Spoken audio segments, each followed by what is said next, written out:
walking with it.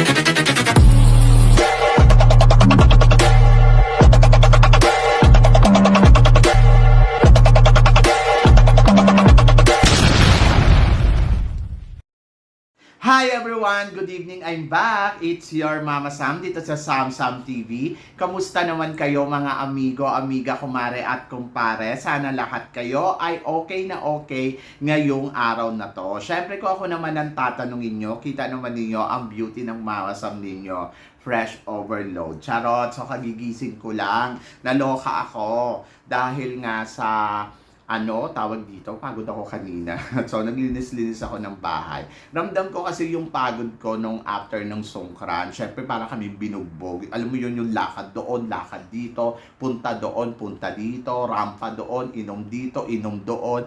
Alam mo yun, 3 days consistent yun, di ba? So, nakakapagod. So, ngayon, syempre, nandito na kami sa bahay lang maghapon. So, talagang ramdam mo talaga na sakit ng katawan mo, gusto mo lang matulog, magpahinga. So yun, so wala kasing ginawa kundi sumayaw ka ng sumayaw doon, o di ba? Kamusta naman 3 days? Anyway, so songkran is the best talaga, na isa yan sa mga activity na talagang dapat talaga na hindi mapalagpas, at sana ma-experience nyo rin yan in the future. Kung may pagkakataon kayo pumunta dito sa Thailand para ma-experience ang songkran experience. Ito ay nagaganap every April 13, 14, 15, kung saan talaga anywhere around in Thailand na talagang bongga ang songkran. Diba? So, yan. At syempre, hindi lang yon, ang dami-daming lalaki anywhere. Pero syempre, hindi naman ako pwedeng manlalaki. Pwede lang akong mangharot. Ganon. So, yon. So, masaya yung songkran. Na-enjoy ko siya. At parang relax na relax talaga yung katawan mo. So, in fairness. So, panalo.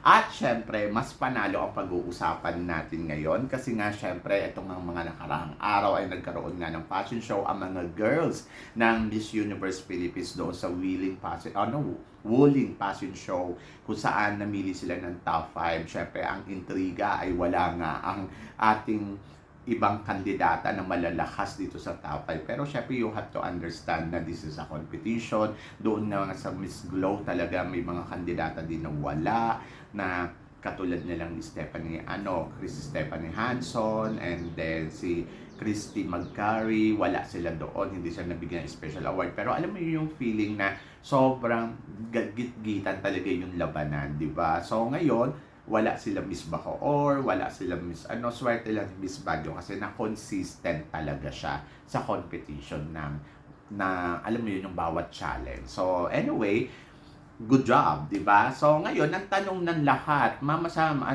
possible ba mag-last two standing ngayon dito si Atisa Manalo at saka si Christy Magcari? To be honest, babalik tayo sa ganong eksena.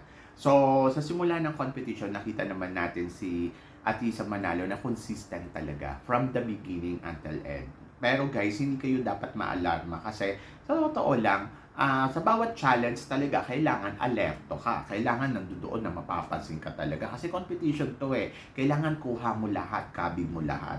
So, wag kang magpapasingit ng ganun-ganon. So, ang Atisa Manalo, maganda ang naging laban niya dito. Kasi, pagpasok pa lang niya, talagang top na siya. Yung, alam mo yun, yung parang lahat, ay, gibain natin si Atisa Manalo. At, ganun nga ginagawa ng ibang kandidata. So, mag-expect ka na talagang tatadyakan nila palabas dyan si Atisa Manalo. Kasi ang isang Atisa Manalo ay isa sa mga pinakamalakas na kandidata ngayong taon na to dito sa Miss Universe Philippines. Aminin mo man yan o hindi, gustuhin mo man siya o hindi, but it's true. So, yon. So, ganun katindi ang isang Atisa Manalo. Malakas talaga siya sa competition na to. And then, of course, yung ibang kandidata talagang ando doon, gusto nila, mag-expect ka din na gustuhin man nilang maka-eksena ng todo-todo. Pero, alam mo yun, minsan kasi may mga momento tayo na bumababa yung eksena natin. So, isa na nga dyan si Christy Magcari na talagang tinatry niya yung best niya, pero nandoon bumababa. But etong ang ruling, good for her kasi talagang naka-eksena siya ng bonggang-bongga at she feel like yung energy niya parang pak, sumabog, di ba? At maganda yon at nakita natin yung galawan niya. So, possible ba mag-last two standing Christy McCary and then of course Atisa Manalo? Good fight to pag nagkataon kasi si Christy McCary, she's the first runner-up sa Miss Intercontinental. Sabi ko nga sa iyo, ang taas ng expectation ko kay Christy McCary. Kasi syempre, she's one of my favorite noon-noon pa and talagang wishlist ko talaga na sana sumali itong si Christy McCary, nasaan na kaya to, at nakita natin ngayon nandito siya sa competition. Sabi ko, ito na talaga yung pagkakataon na kaya niyang ilaban ng sarili niya to become a next Miss Universe Philippines. But sa kabilang banda, nagkaroon tayo ng disappointment kasi parang ano nangyari? Ba't ganon? Ba't parang walang eksena? Ganon. At yung nakita natin na umeksena, syempre natuwa ako kasi nakita ko yung presensya niya na talagang ayan na bumabalik na, bumubuo na. So sana magtuloy-tuloy. So maganda kasi kung iisipin mo, siya sa total package, everything, height, body, beauty, plus nandoon talaga na sabi ko pwede mo na to ipadala sa Miss Universe. Kung today ang Miss Universe, wala ka nang hihintayin na alam mo yung konting na lang, pihit, transformation, panalo na. So, yun, talagang makikita mo talaga yung ganda na meron siya. Oh my God, nakakaloka. Talagang, sabi ko, ganda ni Christy, ni Christy McCary dito. So, kita naman natin yung mga pinopost niyong mga photos, di ba? Yung mga nakatupi siya. Talagang sabi ko, grabe. Eto na yun, pang Miss Universe na to, di ba? So, yun. So, ayun yung laban na meron talaga si Christy McCary. At maganda. Kung itatapat natin siya kay Atisa Manalo, kasi pareha silang first runner-up. Oh my God. Diba? Sa international pageant, sa intercontinental, and then dito nga sa So, good fight talaga. Si Atisa Manalo, syempre, nandoon talaga na tinututukan mo kasi sobrang ang laban dito ni Atisa Manalo, yung kanyang angelic face yung face value na tinatawag na sobrang ganda talaga sa lahat ng bawat eksena na nakikita natin sa kanya. She's prettiest talaga. Sabi ko, my God, nakakaloka ang beauty na meron ng isang Atisa Manalo sa competition na to. At nakikita natin yung transformation niya, talagang ibinibigay niya lahat. So, ayun. So, nakita naman natin na lumalaban at talagang palaban. Ayun nga lang, syempre, yung muling talaga medyo naloka tayo doon. Kasi, sabi ko nga, ang problema kasi kay Atisa Manalo, sobrang humble, sobrang sweet. So, dapat may pagka-fierce talaga siya every time na tuwing lalabas siya, she has to be a powerful talaga na yung, alam mo yun, yung ako to, Miss Universe nyo ko, ganon.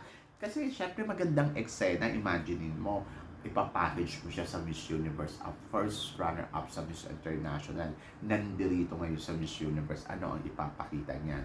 And then ganun din si Christy McCary, maganda din kung sakasakali, kasi first runner-up sa Miss Intercontinental, anong ipapakita niya. But, sa kanilang dalawa, nag-expect tayo ng sobrang lakas ng dating laban, alam mo yon yung tipong sila na, yung ganon. Saka I hope na sana pumihit sila talaga sa mga characteristic nila na ipinapakita dito sa Miss Universe Philippines. Kasi ang mga characteristic ng mga to, yung sobrang humble, sobrang tahimik, yung mga ganon. Dapat nandoon sila na yung presensya talaga nila, dapat become fierce talaga. And I am Miss Universe, or I am your next Miss Universe Philippines. Ganon! So, yan. So, syempre exciting yung laban na to. At sa ngayon, sino ba ang lamang, sino ba ang dihado? So, wala naman. Kumbaga parang nandoon, fair yung labanan. And tignan natin sa challenge na yung kanilang challenge sa Saturday, kung sino nga ba ang mag-shine like a diamond star, kung sino nga ba ang makaka-eksena o makakapwesto doon sa posisyon ng kanilang labanan na challenge na yun sa Aqua Bikini competition, di ba? So, yun. I hope na ang Atisa Manalo ay maging ready sa competition, and then of course nag-expect ako sa kanya ng more. So, ang ina-expect ko sa kanya ay mag-level up pa ng more, ng bonggang-bongga. And also, Christy McCarry na sana makonsistent niya na yung nasimulan niya nung nakaraang araw na nagpakitang gilas siya. Sana tuloy-tuloy na yon hanggang sa makarating sila sa dulo ng competition. Diba? So, yon exciting. So, nandoon tayo sa exciting moment na kung saan ay talaga yung mga kandidata ay nakikita mo na naggaganyanan. So, talagang nakikita mo na sino ba ang umaangat? Sino ba ang nalalaglag? Sino ba ang umaangat? Sino ba ang nawawala sa eksena? Ganon. But nandoon kasi, always remember guys, this is a competition. And then yung competition na to, so syempre, mag-expect ka na talaga yung mga kandidata ay magiging ano talaga sila, magiging palaban. Yung iba na nananahimik, biglang uusad. Yung iba naman na parang wala sa eksena, biglang e-eksena. Expect mo na yon dahil competition nga.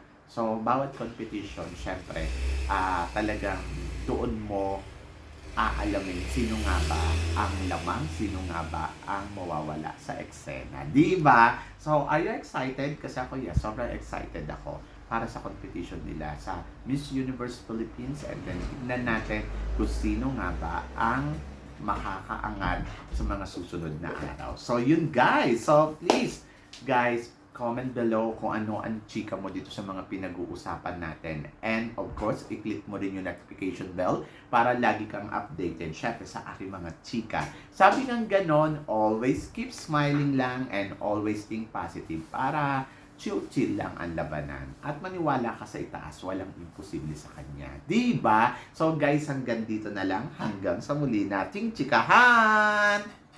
See you tomorrow. Thank you guys!